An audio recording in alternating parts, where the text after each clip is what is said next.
সবাইকে ওয়েলকাম আমাদের নতুন একটি ব্লগে। আমরা এন্টার করছি, আপনারা দেখতে পেলেন। আপনাদের অন ডিমান্ড, আপনারা আমাকে অনেকবার বলেছেন, কমেন্টসে বলেছেন, আপনারা ডিমান্ড করছেন, আপনারা খুঁজছেন। আমি দেখতে পাচ্ছি, বুঝতে পারছি যে আপনারা ডুয়ার্সেরই আমার কাছে কিছু নতুন জায়গা দেখতে চাইছেন। সো আমি আপনাদের জন্য, শুধুমাত্র আপনাদের জন্য আবার ব্যাক করলাম আমার চ্যানেল থেকে অফবিট ডুয়ার্স ভ্রমণের সম্পূর্ণ নতুন একটি অধ্যায় নিয়ে আমি আজকে আপনাদের সামনে উপস্থিত। আপনারা এর আগের পর্বে দেখেছেন আমরা কিভাবে শিয়ালদা থেকে গৌড় এক্সপ্রেসে মালদা এসে, মালদাতে আমাদের সাময়িক কিছু কাজ ছিল, সেই কাজ মিটিয়ে আমাদের পরের train SMVT Bengaluru Tinsukia express প্রায় 8 ঘন্টা দেরি করে মালদা স্টেশন পৌঁছেছিল। সেই ট্রেনে করে আমরা কুচবিহার এসে পৌঁছেছিলাম এবং সেখান থেকে আমাদের বাড়ি আসা। এখন আমরা যাচ্ছি ডুয়ার্স। ডুয়ার্স তো অনেকটা বড় জায়গা, আর আমরা এখন কুচবিহার থেকে বেরোচ্ছি, যেহেতু আমরা কুচবিহারে এসেছি। তো কুচবিহারের বাড়ি থেকে আমরা এখন গাড়ি নিয়ে সোজা চলে যাচ্ছি বক্সা জয়ন্তী।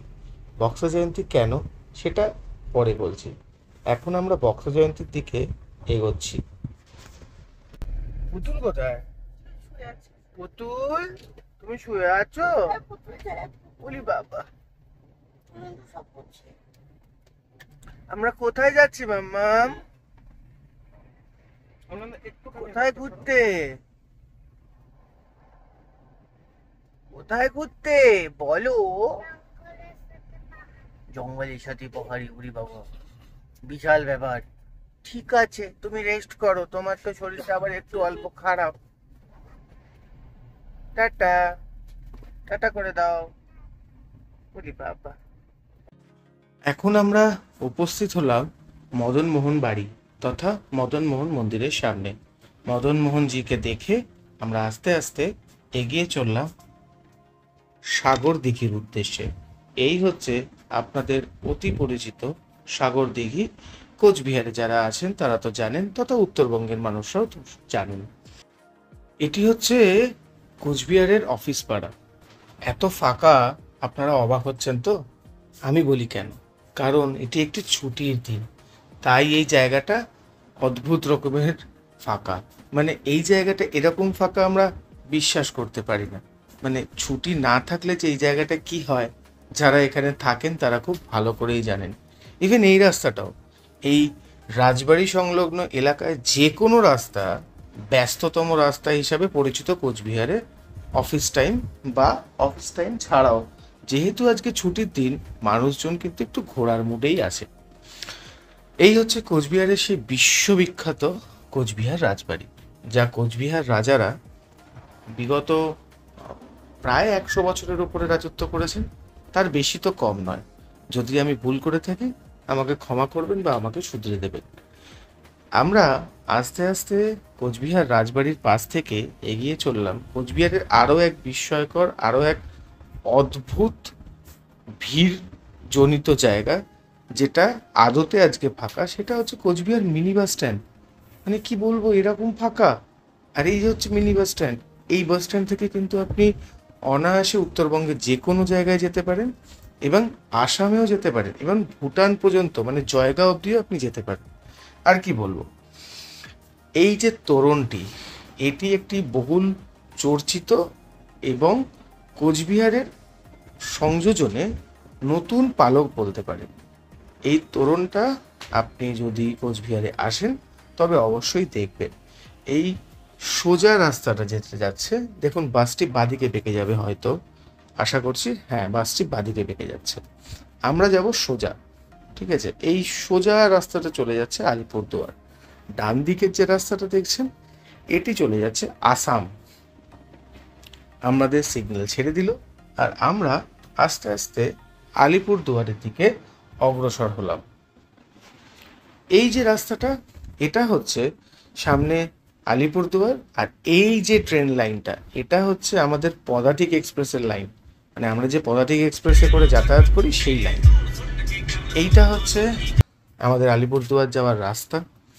আমরা পথে মজা তো করছিলাম, গান শুনছিলাম, আড্ডা মারছিলাম। ইভেন আমাদের কি বলবো, কিছু বলার নেই, এতটাই আমরা মজায় ছিলাম।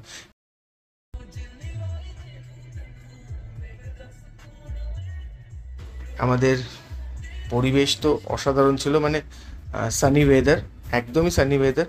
আর এই যে জায়গাটা হচ্ছে, এটাও কিন্তু একটা অদ্ভুত ফেমাস জায়গা, সেটা হচ্ছে আপনাদের বানেশ্বরের শিব মন্দির কিন্তু এখানে।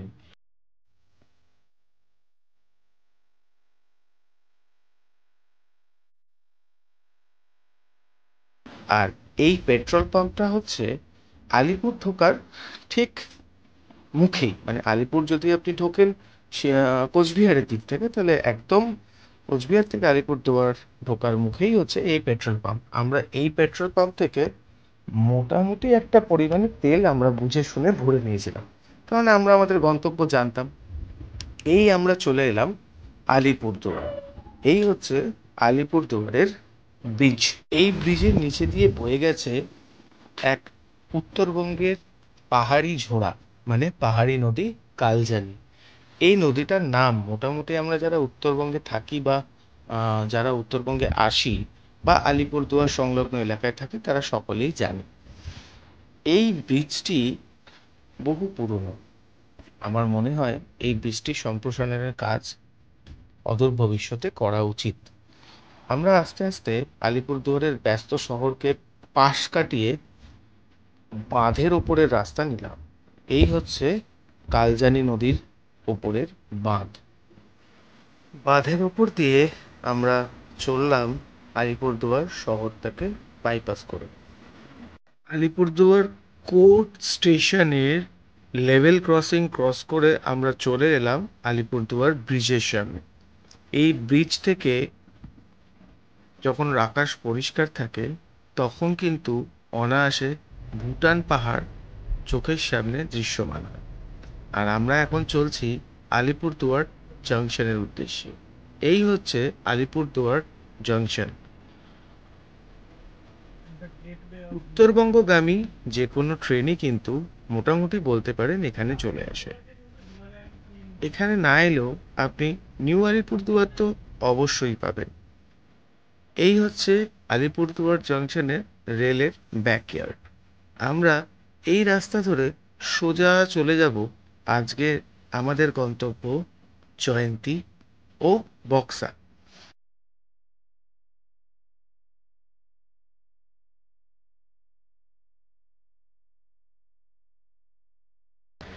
এই রাস্তাটা দুভাগে ভাগ হয়ে যাচ্ছে আলিপুরদুয়ার থেকে এসে। ওপরের রাস্তাটা ন্যাশনাল হাইওয়ে দিয়ে চলে যাচ্ছে ডান দিকে আসাম, আর বাদিকে চলে যাচ্ছে সোজা ভুটানের দিকে। আর আমরা চললাম নিচে দিয়ে জয়ন্তী হয়ে, আহ, হ্যাঁ, বক্সা জয়ন্তী যেটাই বলবেন সেটাই। এই রাস্তার সৌন্দর্য কিন্তু অসাধারণ। আপনারা যদি বুঝতে পারেন, দেখতে পারবেন জঙ্গল কতটা গ্রিন হয়ে আছে, মানে এখনো কিন্তু বর্ষা আসেনি, তাতেই জঙ্গলের এই রূপ। এই রূপ দেখেই তো আমরা বারবার ধরে প্রেমে পড়ে যাই। এই রূপের প্রেমে আমরা বারবার হাবুডুবু খেয়ে চলে আসি উত্তরবঙ্গে।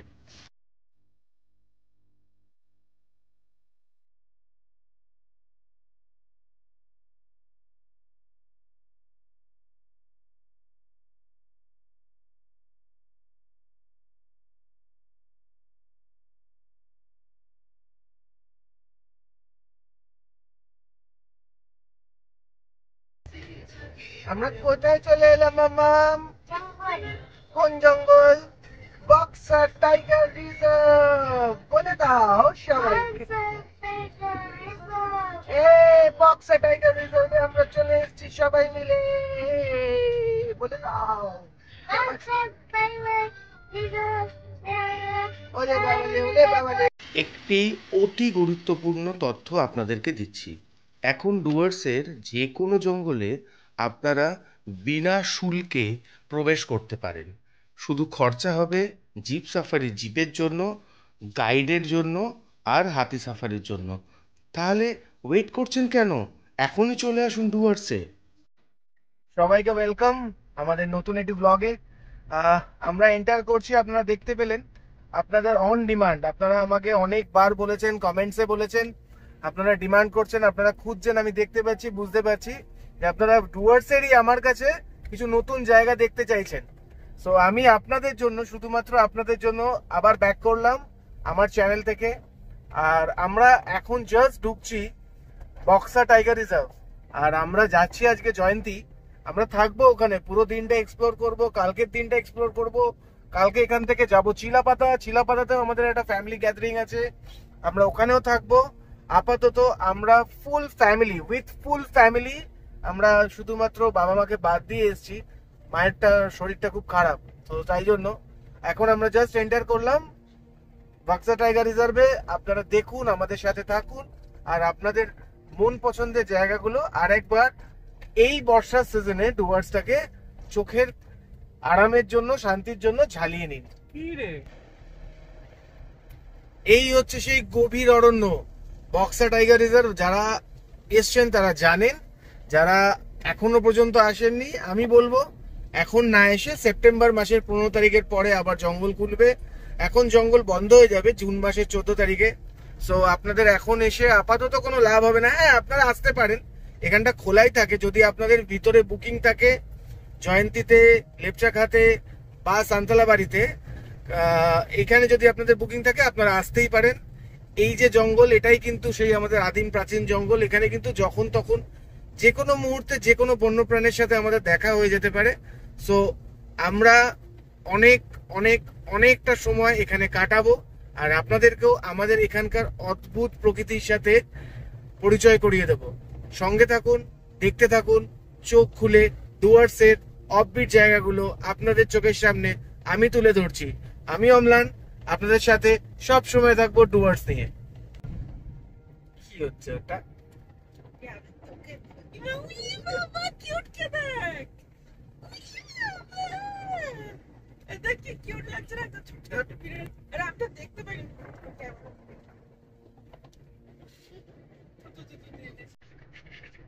বাজে কথা বলছি মাম্মা।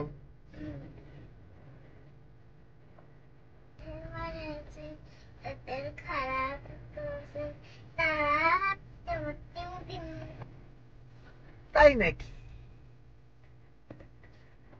বাবা, মাম্মা তুমি কি এলিফ্যান্টকে মিস করছো? কিরকম ভাবে মিস করছো? কিরকম ভাবে বলো? তুমি কি এলিফ্যান্ট দেখতে চাইছো? তাই না? তুমি কি জঙ্গলে এলেই এলিফ্যান্ট দেখতে চাও? ও, তোমার এলিফ্যান্ট না দেখলে ভালো লাগে না? আচ্ছা, ঠিক আছে, আমরা একটু জঙ্গলটাই মজা নিই। এই তো এখন নতুন ক্যান্টার। না না, সেই ছজনই যাবে।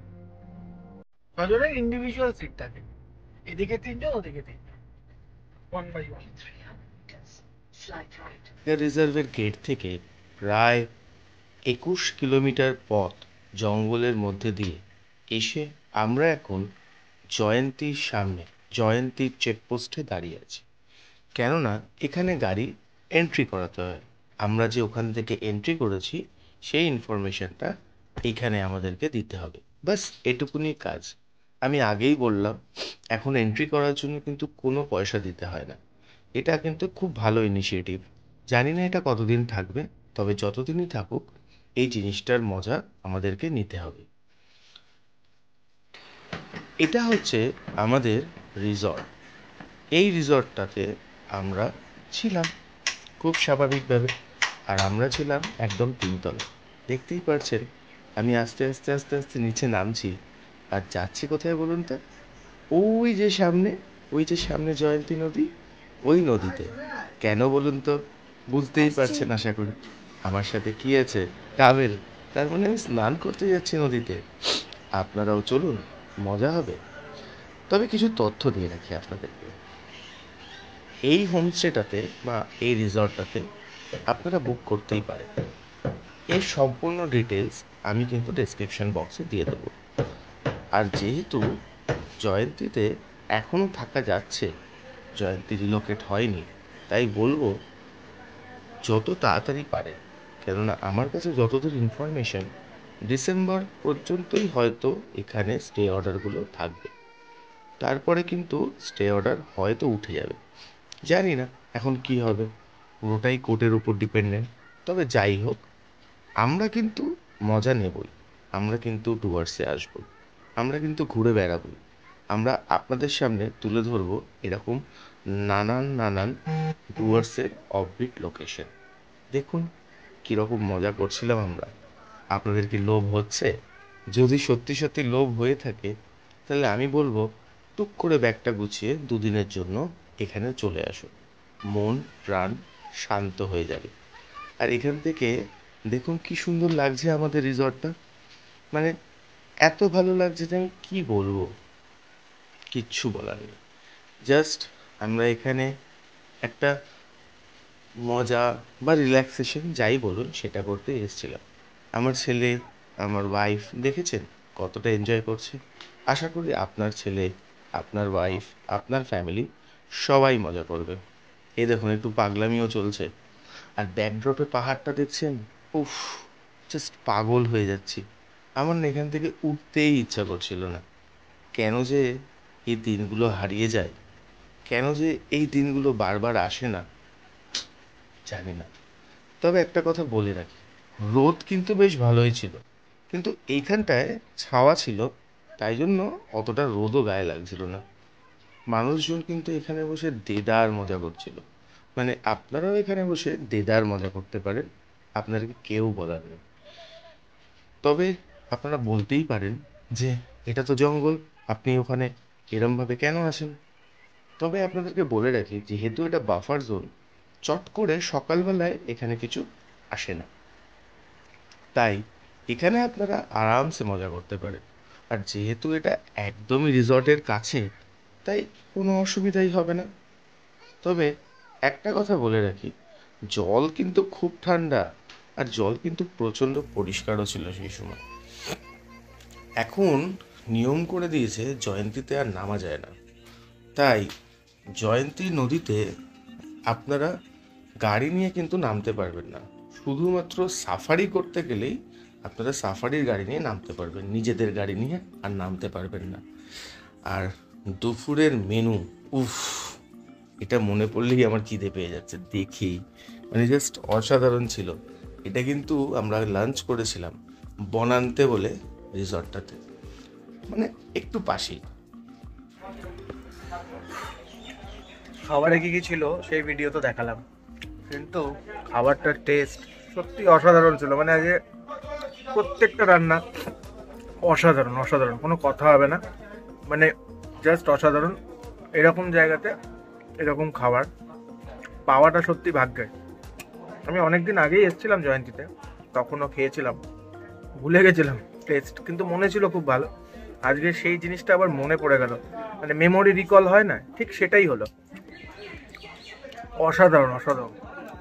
আপনারা যদি আসেন, এটা মাস্ট রেকমেন্ডেড জয়ন্তীতে। ডিনার, লাঞ্চ বা যে কোনো টাইপের স্ন্যাক্স জাতীয় খাবার আপনারা অনায়াসে এখানে খেতে পারেন। আমরা লাঞ্চটা কমপ্লিট করি, লাঞ্চটা কমপ্লিট করে আবার আসছি আপনাদের সামনে।